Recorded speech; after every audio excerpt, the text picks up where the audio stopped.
الحمد لله نحمده ونستعينه ونستغفره ونؤمن به ونتوكل عليه ونعوذ بالله من شرور أنفسنا ومن سيئات أعمالنا من يهده الله فلا مضل له ومن يضلله فلا هادي له ونشهد أن لا إله إلا الله وحده لا شريك له ونشهد أن سيدنا ومولانا محمدا عبده ورسوله صلى الله عليه وعلى آله وأصحابه وبارك وسلم تسليما كثيرا كثيرا.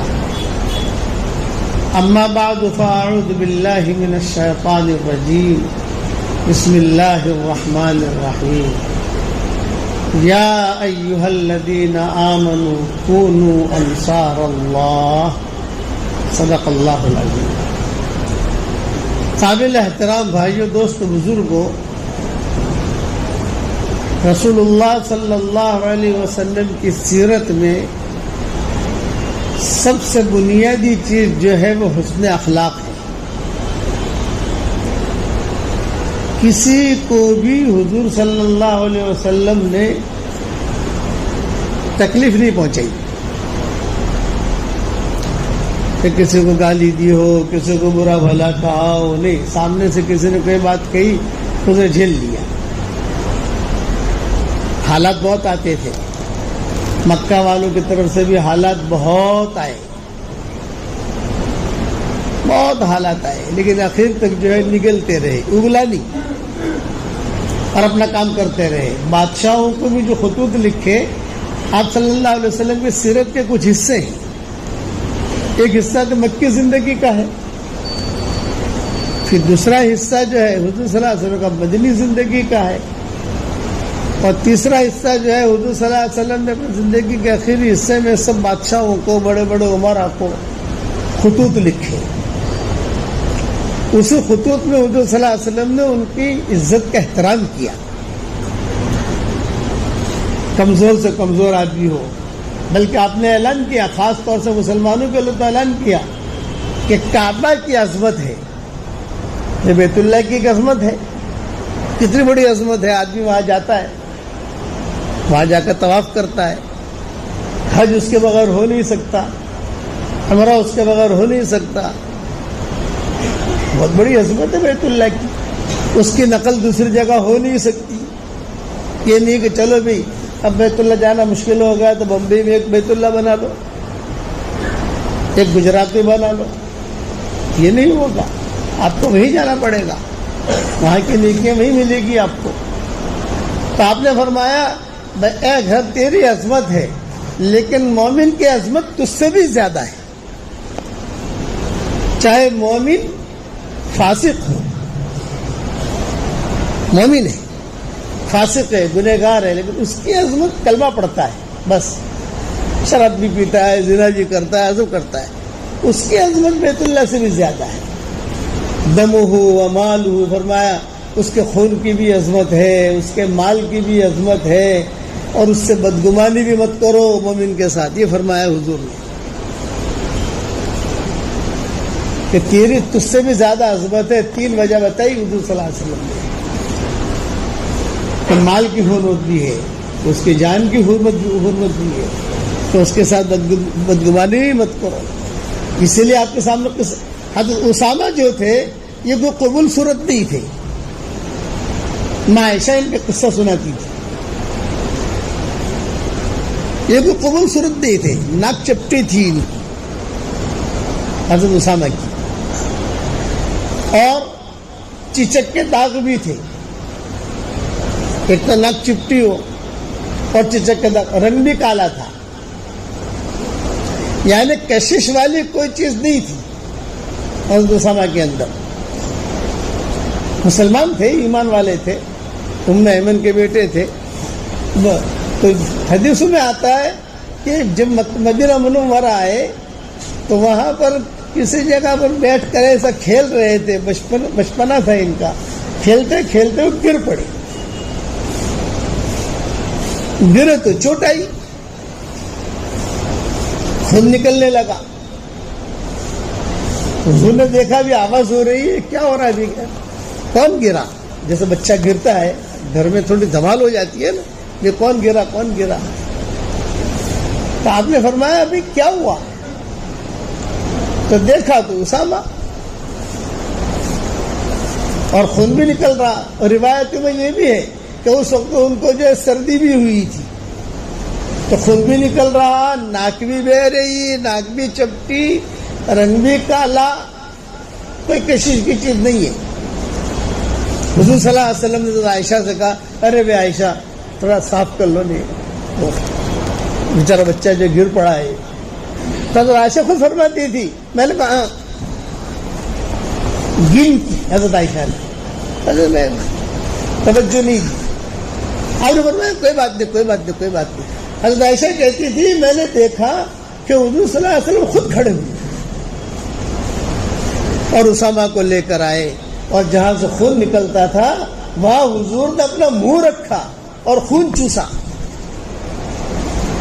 یہ مومن کا اقرار، خون چوسا اور چوس کر اس کو باہر پھینکا، پھر خون چوسا، پھر باہر پھینکا، پھر خون چوسا، پھر باہر پھینکا۔ پھر جو عائشہ کو کپڑا دو، کپڑا لائے، جب ناک بھی بہ رہی تھی، ان کی بخار بھی تھا، تو ان کو جو اچھے سے کپڑا جو ہے ان کو صاف کیا، منہ صاف کیا، خون اس کا صاف خود حضور نے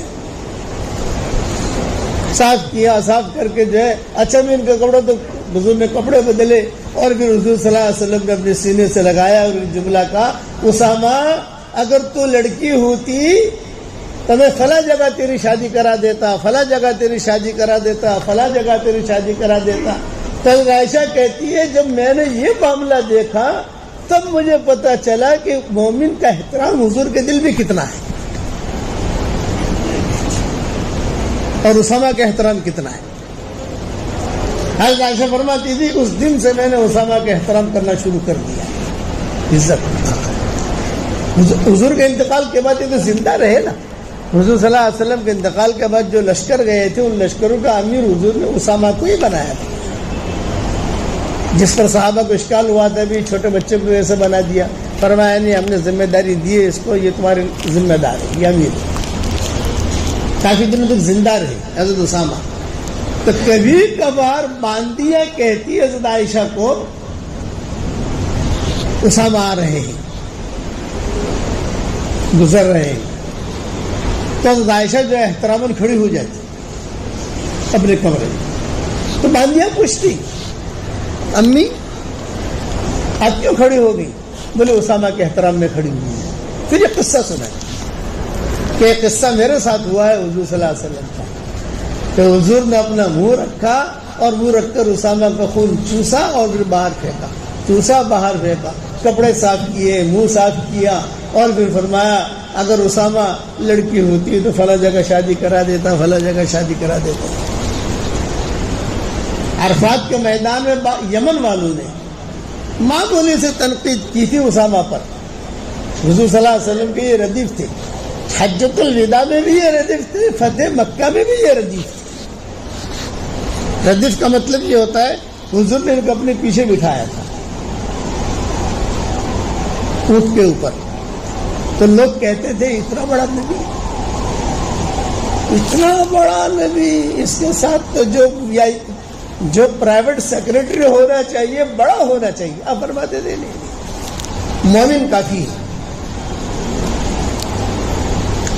یعنی کتابوں میں لکھا حجۃ الوداع میں بھی یہ ردیف تھے اور فتح مکہ میں بھی یہ ردیف تھے حضرت اسامہ۔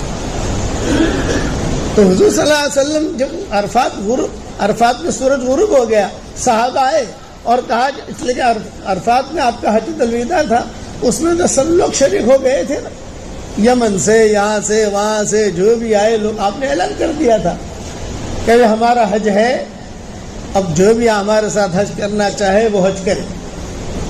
عام اعلان تھا، کوئی ویزا نہیں، کوئی پاسپورٹ نہیں، کوئی تصریح نہیں، کوئی کرونا نہیں، کوئی ٹکٹ نہیں، آپ نے عام اعلان کر دیا ہم حج میں جا رہے ہیں، سارے کے سارے جو ہے وہ حج میں آ جائے ہمارے ساتھ۔ ہر آدمی نے اپنی اپنی جماعت بنا لی حج کے موقع، ہر آدمی نے اپنی اپنی جماعت بنا لی، کسی نے اپنے خاندان کی جماعت بنا لی، کسی نے اپنے دوستوں کی جماعت بنا لی، حضور صلی اللہ علیہ وسلم کے ساتھ روانہ ہو گئے. تو جب عرفات میں پہنچے سورج غروب ہوا, صحابہ آئے اور کہا کہ حضرت سورج غروب ہو گیا ہے, مزدلفہ چلے. آپ نے فرمایا میرے ردیف کا انتظار ہے, مجھے میرے ساتھ میری اٹھنی پر بیٹھا ہے ایک آدمی, اس کا انتظار ہے.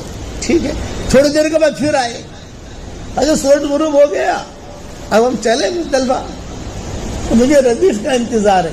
اتنے میں تو اسامہ آ گئے. تو یمن والوں نے کہا کہ یہ اس کی وجہ سے حضور نے انتظار کیا, لونڈا, ہمارے سمجھ دیکھو لونڈا, نہ شکل نہ عقل, اس کی وجہ سے انتظار کیا. تو صدیق اکبر نے کہا ان لوگوں کی طرف دھیان سے دیکھو, یہ لوگ بہت بڑے فتنے میں مبتلا ہوں. چنانچہ حضور صلی اللہ علیہ وسلم کا جب وصال ہوا, سب سے پہلے مرتدین کی جو خبریں آئی ہیں مدینہ میں, سب سے پہلے انہی کی خبر آئی جنہوں نے اسامہ پر تنقید کی. مومن کی عزت, مومن کا احترام یہ بتایا حضور صلی اللہ علیہ وسلم نے, یہ احترام کرو. بیت اللہ کی عظمت سے زیادہ بتایا کہ بیت اللہ تو ایک دن اٹھایا جائے گا, لیکن مومن نہیں اٹھایا جائے گا. بیت اللہ پر تو حالات آئیں گے, تو صحیح حدیثوں میں آتا ہے رات کو عشاء کی نماز کے بعد لوگ بیت اللہ کا طواف کریں گے, بہت بڑا ہجوم ہوگا.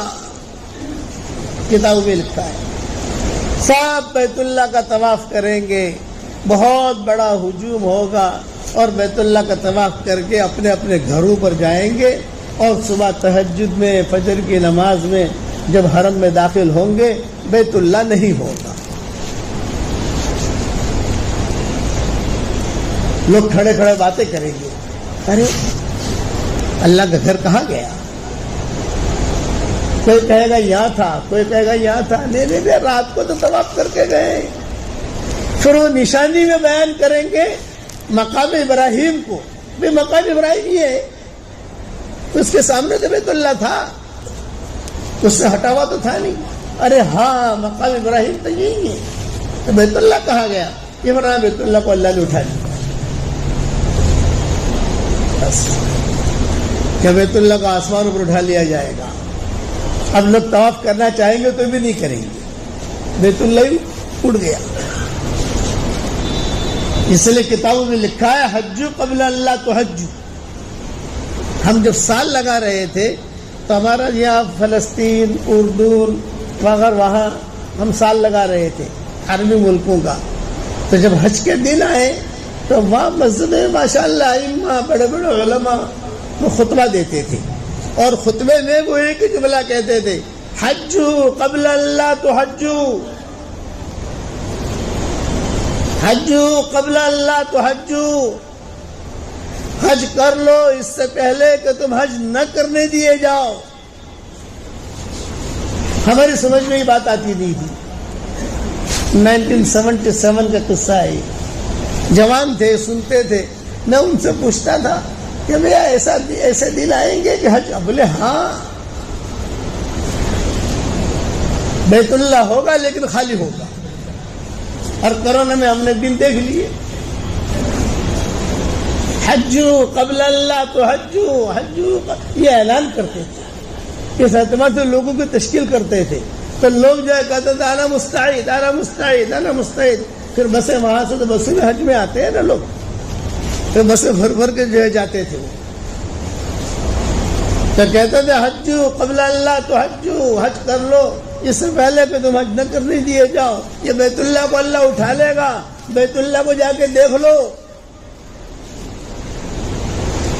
پھر کہتے تھے مدینہ منورہ خالی ہو جائے گا, وہ بیانوں میں کہتے تھے.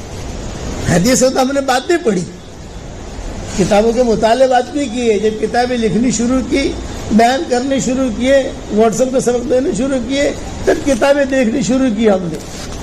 جوانی تھی تو کہتے تھے مدینہ چلے جاؤ, مدینہ کو دیکھ لو, مسجد نبوی کو دیکھ لو. ایک دن آئے گا کہ مدینہ خالی ہو جائے گا. یہ عرب علماء اعلان کرتے تھے وہاں فلسطین میں, بیت المقدس میں, یا اردن میں, وہاں شام میں, بڑے بڑے علماء ہیں وہاں. میں دھیان سے سنتا تھا ان کے خطبے، ہم تو سال میں چل رہے تھے، لیکن میں کہتا تھا مسجد نبوی خالی ہو جائے گی، مسجد نبوی، بولے مسجد نبوی نہیں، مدینہ بھی خالی ہو جائے گا. تو کیسے؟ پھر اپنی کتابوں میں پڑھا کہ ہاں ایک دن ایسا آئے گا، ایک زمانہ ایسا آئے گا کہ مدینہ منورہ ٹوٹل خالی ہو جائے گا، کوئی نہیں، مسجد نبوی کے دروازے کھلے ہوئے ہوں گے. یہ حضور نے فرمایا کہ مدینہ مسجد نبوی کے دروازے کھلے ہوئے ہوں گے، کوئی روکنے والا نہیں ہوگا، نہ بندہ نہ پرندہ، نہ بندہ نہ پرندہ. جنگلی بھیڑی آئیں گے، جنگلی شیر آئیں گے، جنگلی کتے آئیں گے، اور وہ جنگلی کتے آ کر مدینہ میں گھومیں گے. جب مدینہ میں گھومیں گے تو روایتوں میں یہ ہے کہ وہ چلتے چلتے مسجد نبوی کے دروازوں پر آئیں گے. دروازے تو کھلے ہوئے ہیں، بند تو ہے ہی. آپ نے فرمایا مسجد نبوی کے دروازے کھلے ہوں گے، میرے مسجد کے دروازے کھلے ہوں گے، وہ داخل ہوں گے، کوئی روکنے والا ہی نہیں ہوگا، اور میرے منبر پر پیشاب کریں گے.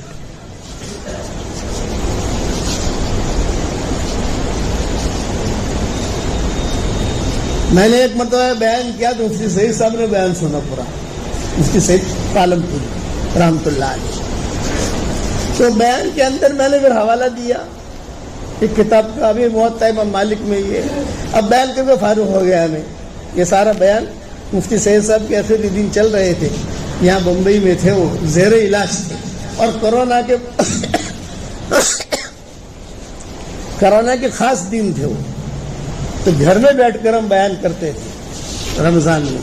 مفتی سعید صاحب یہی تھے، علاج ہو رہا تھا ان کا، اور اس کے بعد جو ہے ان کا 15 دن کے بعد یا 20 دن کے بعد انتقال ہو گیا، اللہ ان سے مغفرت کرے. تو پھر وہ جو ہے جب میں بیان کر چکا مسجد نبوی کا، بیت اللہ کا، تو بیت اللہ جب بیت اللہ ہی اٹھا لیا تو طواف کیا ہوگا؟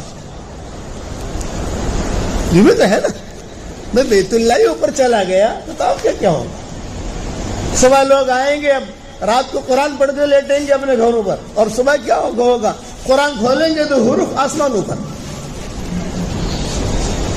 آج تو قرآن ہم دیکھ سکتے ہیں، غنیمت ہے. قرآن پڑھ بھی سکتے ہیں، غنیمت ہے. جہاں میں بیان کر کے فارغ ہوا تو مفتی سعید صاحب رحمۃ اللہ علیہ، اللہ ان کے قبر کو نور سے منور فرمائے، ان کا مجھے فون آیا اور فرمایا کہ بھائی تمہارا پورا بیان میں نے سنا ہے. وہ علمی آدمی تھے، اس زمانے کے ابن تیمیہ تھے، وہ بہت گہرا علم تھا ان کا. وہ کوئی بھی ان کو کسی چیز پر اٹک جائے تو کوئی جواب نہیں دے سکتا تھا. انہیں لگا آپ نے بیان کیا، میں نے پورا سنا، سب صحیح ہے الحمدللہ، لیکن مجھے ایک اشکال ہے. مفتی صاحب نے کہا مجھے، میں نے کہا بتائیے حضرت، آپ نے موطا امام مالک کا حوالہ کیوں دیا؟ میں نے کہا موطا امام مالک میں نے دیکھا تو حوالہ دیا. ارے بولے اونچی کتابیں وہ بھی ہے، بخاری میں ہے، مسلم میں ہے، فتح الباری میں ہے، وہ حوالہ دیتے. جب حوالہ دینا ہے تو ٹاپ دو. آپ نے موطا امام مالک کا حوالہ کیوں دیا؟ بھائی میں نے کہا بخاری تو آپ کے پاس ہے، میں نے تو بخاری میں مجھے پتا نہیں تھا. بولے نہیں، انہوں نے کہا یاد رکھنا، جب کوئی بات کا حوالہ دو تو ٹاپ اگر ہے تو ٹاپ دو، چھوٹی کتاب کا حوالہ مت دو. یہ مجھے کہا. ہو سکتا ہماری دعا بھی 1 گھنٹے کی ہوئی تھی، 15 شعبان تھی یہاں، تو مفتی صاحب نے کہا کہ آپ کی پوری دعا میں نے سنی، دعا کے اندر 2 باتیں بڑھا دو. یہ مجھے کہا انہوں نے. میں نے کہا کیا بڑھاؤں؟ بولے کہ اللہ کورونا سے تو ہماری حفاظت فرما، اور دوسرا یہاں کا جو چودھری ہے اس سے حفاظت فرما. میں نے کہا چودھری کے بارے میں کیسے کہوں یار؟ ہمارے یہاں کا چودھری ہوتا ہے نا، کالا چودھری، گورا چودھری، یہاں کا. میں نے کہا یہ میں دعا نہیں کرتا، کورونا سے کروں گا، چودھری کی دعا تم کر لینا. سارا آدمی سنتا ہے. اس لیے یہ بات یاد رکھنا، مومن کی عزت ہے. آج مسلمانوں پر جو نامناسب حالات آ رہے ہیں، کیوں آ رہے بتاؤ؟ کئی مسلمان اچھے حالات میں نہیں ہیں. ہم سب کو نماز کی بد دعا لگ رہی ہے. حدیث شریف میں آتا ہے آدمی اگر اچھی طریقے سے نماز پڑھتا ہے تو یہ نماز دعا کرتی ہے کہ اللہ اس کو تو آباد کر, اس کو تو چمکا دے, اس کو عزت دے. اور اگر نماز اچھی طریقے سے نہیں پڑھتا تو یہی نماز بد دعا دیتی ہے اس کو کہ اللہ تو اسے ہلاک کر, اسے اجاڑ. تو نمازوں کی بد دعائیں ہمیں مل رہی ہیں. یہ رب تال للقرآن والقرآن یلعنہ, قرآن ڈھنگ سے نہیں پڑھتے, قرآن کی بد دعائیں مل رہی ہیں, نماز کی بد دعائیں مل رہی ہیں. آج ہماری نمازوں کا کیا حال ہے, ایک تو پڑھتے نہیں, اور اگر پڑھے تو کیسے پڑھتے ہیں. اسی لیے حضور صلی اللہ علیہ وسلم نے آخری وصیت میں نماز کا کہا, الصلاۃ الصلاۃ الصلاۃ الصلاۃ.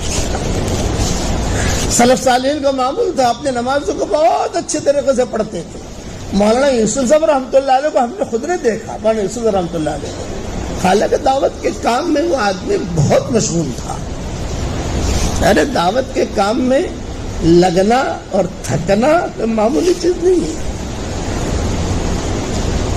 بیان کرنا, بیان کے بعد مشورہ کرنا, پھر جو ہے خطوط کا جواب دینا, پھر بخاری شریف پڑھانا, پھر حیات الصحابہ لکھنا, شروع ہو جاتے تھے بالکل. لیکن جب نماز پڑھانے کے لیے کھڑے ہوتے تو مولانا یوسف صاحب رحمۃ اللہ علیہ جو بہت خشوع خضوع کے ساتھ پھر یہی کہتے تھے کھڑے ہو کر, سنو ساتھیو, ماں باپ کی بد دعا سے بھی آدمی ہلاک ہوتا ہے.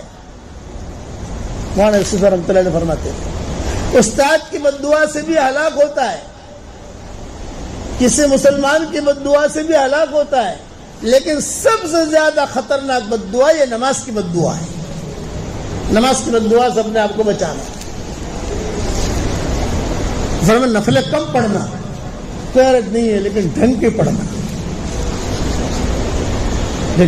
حضرت مولانا یوسف رحمۃ اللہ علیہ اس کا بہت اہتمام کرتے تھے, بہت نمازوں کا اپنے بیانوں میں اسے کھولتے تھے. نمازوں کی حدیث ہے تو الحمدللہ چل رہی ہے. اب ہمارا بیان جو ہے واٹس ایپ پر انشاءاللہ 20 دن کے بعد نماز کو شروع ہوگا, تو انشاءاللہ 5 مہینے تک چلے گا. 5 مہینے ابھی تو سخاوت کا چل رہا ہے, 150 تک, یعنی 5 مہینے اس کے ہو جائیں گے سخاوت کے. انشاءاللہ اب شروع ہوگا نماز کا. ہم نے کہا بھی نماز کا بیان شروع کرو, وہ چلے گا انشاءاللہ 5 مہینے تک. کوئی دھیان سے سننا تو نماز کی عظمت دل میں آئی گی. آج مائیں اپنے بچوں کو رات کو سلاتی ہیں, کیا کہتی ہے, بیٹا سو جاؤ, جلدی اٹھنا ہے, صبح اسکول جانا ہے. اسکول کا نام لے کر کیوں جگاتی ہیں مائیں؟ یہ کیوں نہیں کہتی کہ جلدی سو جاؤ, فجر کی نماز میں جانا ہے؟ اگر ہماری عورتیں, ہماری بچیاں, ہماری بیٹیاں, ہماری بیویاں بچوں کو اسکول کے نام سے جگاتی ہے, نماز کے نام سے نہیں جگاتی, سمجھ لو کہ ہمارے گھر میں دنیا آ رہی ہے, دین نہیں آ رہا. اس لیے نماز کے سلف صالحین یہ دعا مانگتے تھے کہ اللہ نماز کی دعا تو ہمیں عطا فرما, اور نماز کی بد دعاؤں سے تو ہماری حفاظت فرما. اپنے شاگردوں کو کہتے تھے کہ نماز کی بد دعا سے بچیے, نماز کی بد دعا سے بچیے. اور صحیح حدیث ہے, مسند ابو داؤد میں یہ حدیث ہے کہ اچھے طریقے سے نماز پڑھو تو یہ نماز دعا دیتی ہے. اور اگر جو ہے گڑبڑ پر نماز پڑھو, کتنے رکعت ہوئی, کہ رکوع بھی ٹھیک نہیں, سجدہ بھی ٹھیک نہیں, کچھ پتہ ہی نہیں کیا پڑھا کیا نہیں پڑھا, امام نے کیا پڑھا, جلدی جلدی آئے, جلدی جلدی پڑھ کے چلے گئے. اسی لیے اقبال کہا کرتے تھے, مجھے ڈر ہے کہیں تیرے سجدے تجھے کافر نہ کر دے اقبال. مجھے ڈر ہے کہیں تیرے سجدے تجھے کافر نہ کر دے اقبال. جھکتا کہیں اور ہے, سوچتا کہیں اور ہے. میں جھکتا کہیں اور ہے, سوچتا کہیں اور ہے. اہم چیز قرآن میں سب سے زیادہ نماز کو کہا گیا, نماز نماز نماز نماز نماز نماز. آسمان پر بلا کر ہدیہ دیا, ہر سارے احکامات جو ہے زمین پر اتارے, لیکن نماز کے لیے باقاعدہ سفر کروایا. سفر کرو, ہر امت کو نماز ملی. اور آپ نے فرمایا میری آنکھوں کی ٹھنڈک نماز میں، بس قرۃ عینی فی الصلاۃ، نماز میں مائیں کہتی تھی کہ آپ صلی اللہ علیہ وسلم ایسے دھیان سے نماز پڑھتے تھے کہ پاؤں پر ورم آ جاتا تھا. ہم بیٹھی رہتی تھی کہ شاید اب سلام پھیرے، اب سلام پھیرے، اب سلام پھیرے، لیکن یہ کہ لمبی لمبی نمازیں پڑھتے تھے، کبھی لمبے سجدے کرتے تھے، کبھی ایسا ہوتا تھا کبھی لگتا تھا کہ خدا نخواستہ انتقال تو نہیں ہو گیا، اتنا لمبا سجدہ. تو ماں عائشہ چھوٹے چھوٹے کمرے ہوتے تھے تو لمبے لمبے فلیٹ تو ہوتے نہیں تھے، تو ماں عائشہ کہتی تھی تو جب بہت لمبا سجدہ کیا تو میں جو ہے تھوڑا سا دیکھتی تھی کہ آواز آ رہی نہیں آ رہی، آواز آتی تھی تو سمجھ جاتی تھی کہ نہیں زندہ ہے، انتقال نہیں ہوا ہے، زندہ ہے، انتقال نہیں ہوا. بعض مرتبہ ایسا ہوتا وہ آواز بھی نہیں آتی تھی تو میں ڈر کے مارے تلووں پر انگلی لگاتی تھی، تلووں پر، تاکہ پتہ چلے گا آپ حرکت کر رہے ہیں کہ نہیں کر رہے ہیں. پھر پتہ چلتا ہے کہ نہیں آپ زندہ ہیں. افلا اکون عبدا شکورا، یہ کہتے ہیں. آپ اتنی تکلیف کیوں اٹھاتے ہیں؟ لعلک باخع نفسک الا یکونوا مؤمنین. آپ فرمایا کبھی افلا اکون عبدا شکورا. تو دو مضمون ہیں آج کے بیان کے. ایک تو کہ مومن کا احترام ہونا چاہیے، مومن میں بیوی بھی آ جاتی ہے، مومن میں بچے بھی آ جاتے ہیں، مومن میں پارٹنر بھی آ جاتا ہے. احترام. اسامہ کے قصہ یاد رکھنا، حضرت اسامہ آپ کہتے تھے کہ اچھا یہی حال تھا ان کی والدہ کا. ام ایمن جو ہے یہ کوئی قبول صورت نہیں تھی، سیدھی سادی عورت، سیدھی سادی. حضور صلی اللہ علیہ وسلم کو بچپنے میں انہوں نے رکھا ہے ام ایمن نے. جب آپ صلی اللہ علیہ وسلم کی ماں کا انتقال ہو گیا تو حضور صلی اللہ علیہ وسلم کی عمر 5 سال کی تھی. قبر میں جب رکھا ماں کو تو حضور بھی کود پڑے. یہ ام ایمن ساتھ تھی. پھر حضور کو نکالا. محمد کہا نہیں میں تو میری ماں کے ساتھ سوؤں گا، میری ماں کے ساتھ سوؤں گا.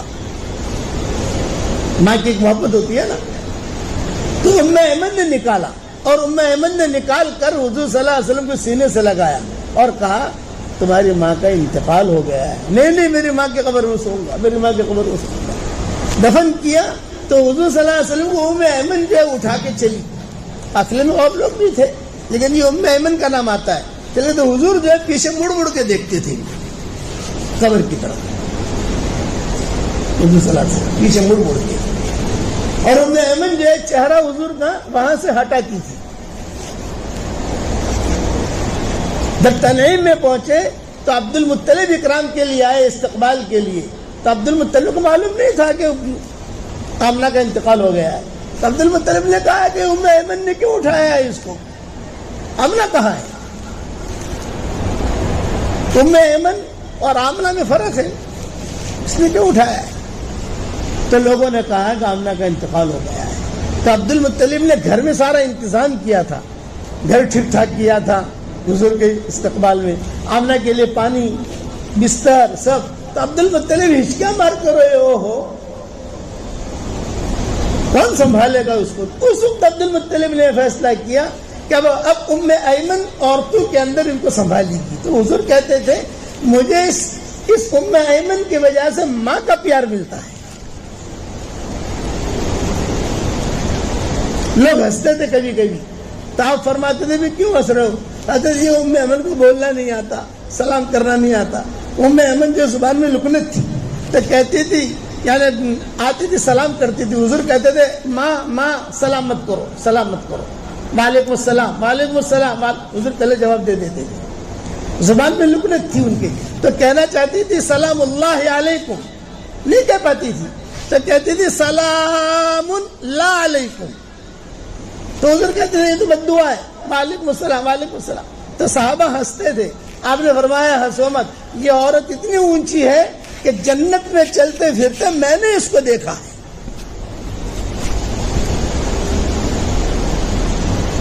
اس لیے مسلمانوں کا احترام کرو، چاہے فاسق ہو، فاجر ہو. اور نماز کو اچھی طریقے سے پڑھو. اللہ تعالی نماز کی بد دعا سے بچو. خاص جملہ یاد رکھنا, نماز کی بد دعا سے بچو. اللہ تعالی ہم سب کو عمل کرنے کے توفیق عطا فرمائے.